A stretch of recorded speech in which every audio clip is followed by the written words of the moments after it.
Choosing what university is best for you is hard no matter what stage you're in. And because I have experience at state, public, and private Ivy institutions, I thought today I would do a video that discusses the pros and the cons of going to a college town university or going to a university within a big city. So if you're interested in hearing the differences between these institutions and ways that they can impact your graduate study, then this video is for you.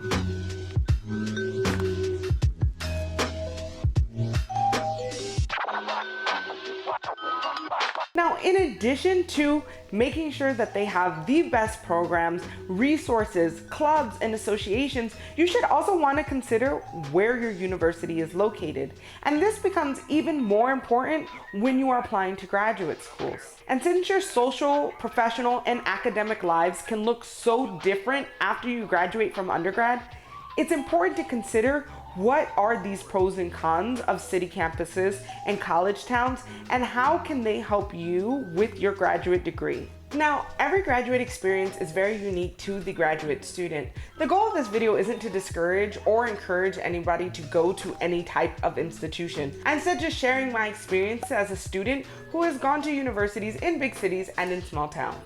And the first and most important difference, I think, for me is the pace of life. In a college town, it feels like the whole world revolves around the college students that make up the town. Oftentimes, there aren't many people who live in that city that don't attend the college or teach at the college. So most things going on revolve around the schedule, expectations, and needs of the students. And that can go from anything as specific to holidays, to internships, to anything as random as like weird discounts during finals week at the Walmart. In college towns, there's often way less people there that aren't students.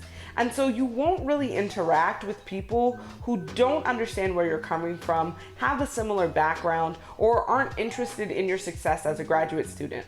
Or in other words, there's just less distractions in that way. There's also less tourists, which seems like a thing to not care about, but if it's a random Tuesday or Friday afternoon and you're really exhausted and you're trying to walk across campus and there's all these weird tours or all these random people with cameras taking pictures or videos of themselves, it can be a little disruptive or it can slow you down. So that was just something that I noticed. It wasn't the biggest of a deal. There are definitely tourists at UCLA in a way that there were not tourists at Penn State. And also UCLA, because it's in Los Angeles, you'll see even more types of exposure or engagement with random people like film crews and videographers and photographers coming through onto campus. And so that's also just something very particular to UCLA and being in Westwood and near Hollywood and all that glitz and glam.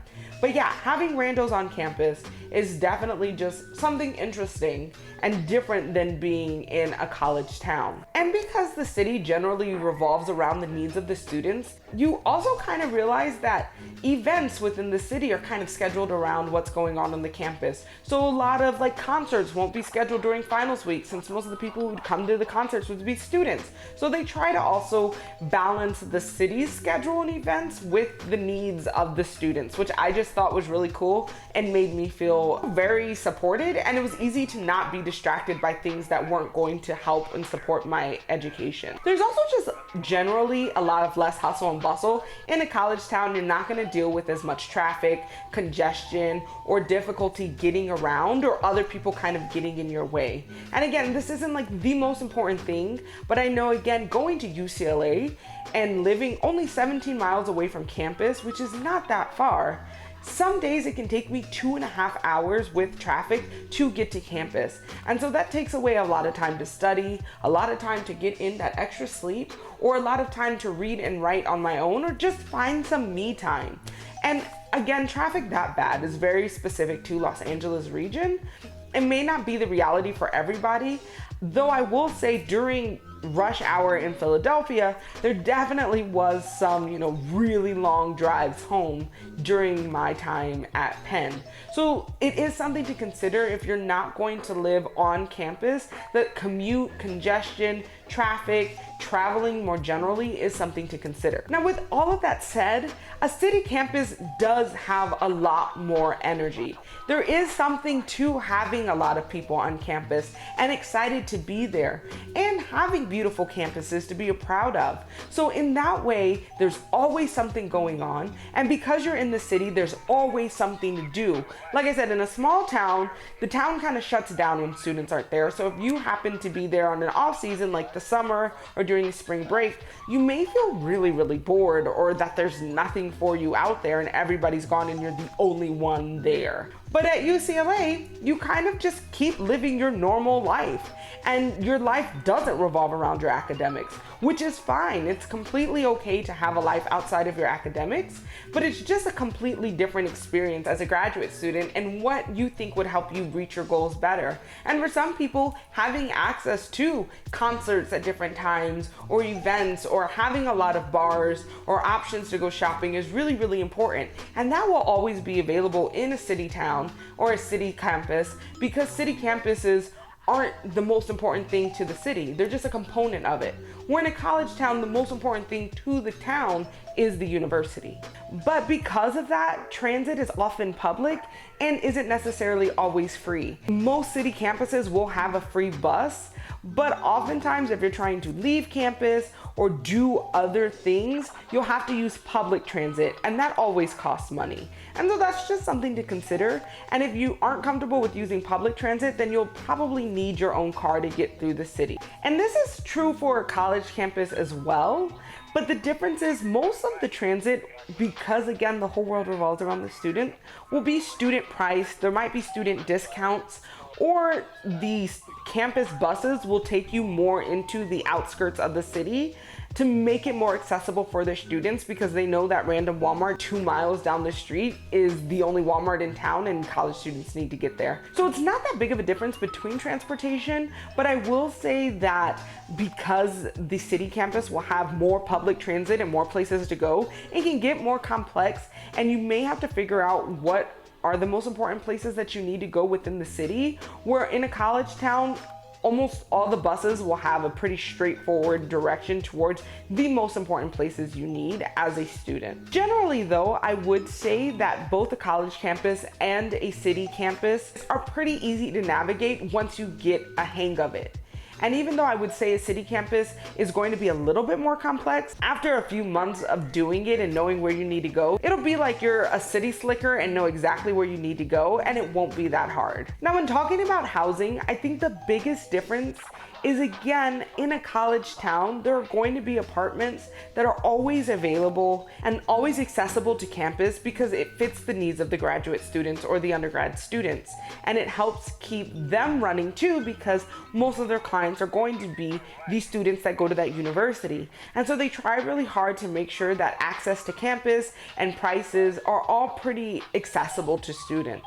Living in a city, you're going to get city prices and city availability. And that means sometimes you will be living 17 miles away from campus. Sometimes you could live right on campus, but you most likely will have to end up paying a lot more money than if you were to live in the outskirts.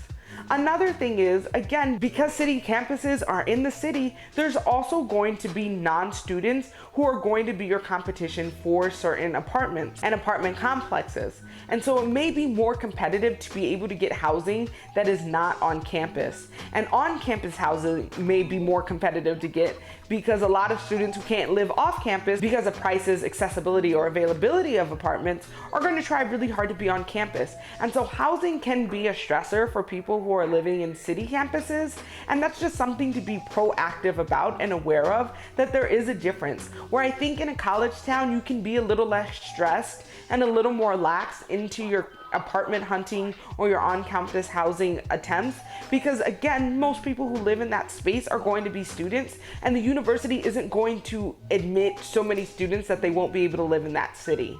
Now, while I do think both a college town and a city campus are going to be completely dedicated to the success of their students and provide as many resources as possible, from libraries to activities to on-campus events, I do think it's important to say that when we're thinking about internships and professional development opportunities, there's often a big difference between the two. So generally in a college town, there's going to be less options of internships. So for example, I went to Penn State, and at that time I thought I wanted to work in radio and media, but in State College there was like 2 or 3 media and radio stations with only one internship opportunity. So I didn't feel like I could actually have an internship or work while in school inside of my goal field because there just weren't that many opportunities.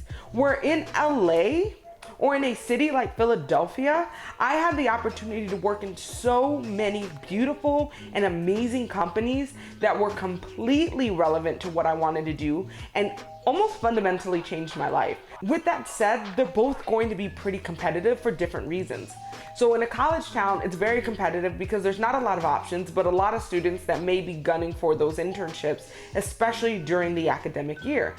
In a city campus, there's going to be a lot of people who may or may not be students at your campus, or who may be students from other campuses applying to these large corporations and large institutions. So it doesn't really make it easier or harder. It's just really considering the amount of opportunities you will have with these internships or work opportunities and what will work best for you.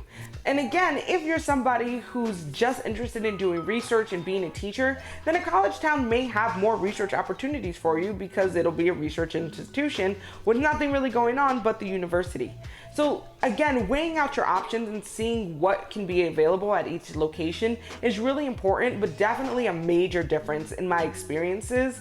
Though generally, I will say all of campuses that I've ever attended always had some type of work opportunity for their students, some type of work study or internship or a research opportunity that helped them develop their professional skills. So if you go to a college town as a graduate student or even as an undergrad, don't feel like you've given up your opportunity to do something amazing. Just make sure you're really looking into your campus resources and seeing what opportunities are out there and how you can attain them. It's probably not the most important thing that can ever be said, but it did impact my college experience when I went to different schools. And that is, there's a major difference between school spirit across campuses. And I feel like because college towns have nothing else going for them, the only real fun thing they can do is be obsessed about their school and have a lot of school spirit. And for me, I'm a very spirited person. I really like having a theme. I like color coordinating. And so it was so much more fun to go to a college town and experience school spirit the way that I did at Penn State.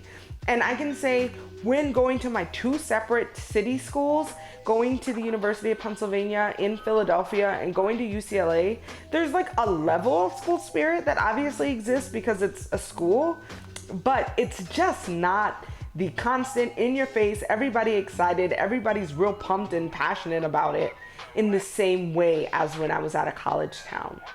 And that may not matter to you, but for me, it really did impact the fun and experience and memories that I had at each institution. But with all of that said, graduate school is all about you and what matters most to you. So if you're interested in exploring more grad life, hearing more grad advice, and learning everything research, then don't forget to subscribe. And if there are any questions that you have about college campuses or the universities that I attended specifically, be sure to comment down below. And if you found this video interesting or at least heard one new thing, be sure to hit the thumbs up so people know that this video has some good quality content. Support like this really helps a small YouTuber like me grow. So thank you so much everybody for watching and engaging with my video, and I will see you next week.